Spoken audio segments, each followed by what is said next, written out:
What if I told you that the person you see as your biggest rival right now could become your most valuable ally?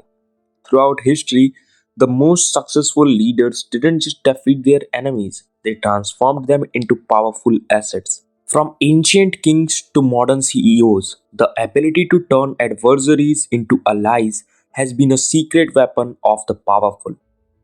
Today, I'm going to show you exactly how to do this in your own life, whether in business, politics, or even personal relationships.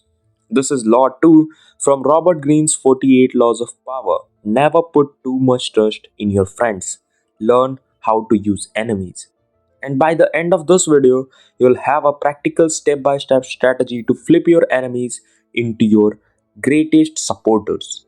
Most people see enemies as obstacles to overcome or eliminate, but this is a huge missed opportunity. The truth is, a former enemy can often be more valuable than a loyal friend. Here's why. First, they respect strength. An enemy who has fought against you and lost will often develop a deep respect for your abilities. Unlike a friend who might take your success for granted, a former rival has seen your power firsthand and will often admire you more for it. Think about boxing rivals who embrace after a brutal fight. There's a mutual respect that wasn't there before the conflict. Second, they're motivated to prove themselves. When you bring a former enemy onto your team, they have something to prove. They'll often work twice as hard to show their loyalty and value. This is why many CEOs who take over companies keep some of the old executives. They know these people will work tirelessly to prove they deserve to stay. You already know their moves. With a friend, you might not see betrayal coming because you trust them completely. But with an enemy, you already know their tactics, their weaknesses, and how they operate. This makes them predictable and easier to manage once they are on your side. Now that you understand why enemies can be such valuable assets, let's talk about how to actually turn them into allies. This is a three-step process that has been used by everyone from ancient warlords to modern business leaders.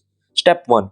Force a reset. First step is to create a clear break from the past. You can't hold a grudge or keep bringing up old conflicts. Instead, you need to create a moment where the old rivalry no longer matters. This could be a public acknowledgement of their skills, a peace offering, or simply a fresh start. Publicly praise their skills. I have always respected your ability to X. For example, I have always respected your ability of learning. You learn things so quick and so fast and do this in public. For example, when Steve Jobs returned to Apple, he didn't purge all his old enemies. Instead, he recognized their talents and leveraged their expertise to help rebuild the company.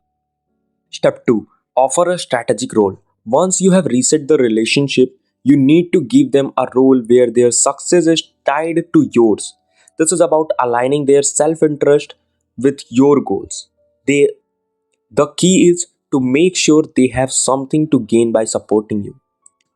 Keep it in mind, never give them power over you, only influence with you. For example, don't make them your second in command right away. Instead, give them a high visibility project where their success benefits both of you. Step 3. Control the narrative. Finally, you need to make sure the world sees them as your ally. This locks them into a new relationship and makes it harder for them to go back to being your enemy. Announce a collaboration, assign them a high profile task, or publicly credit them for a win. Once their reputation is tied to your alliance, betraying you would hurt them too. You can learn for Napoleon. He was a master at this. He would pardon traitors and then make them generals. Their fate became tied to his empire, so they had no choice but to stay loyal. This isn't just ancient history. These strategies are used every day in business, politics, or even entertainment. Let's take an everyday example.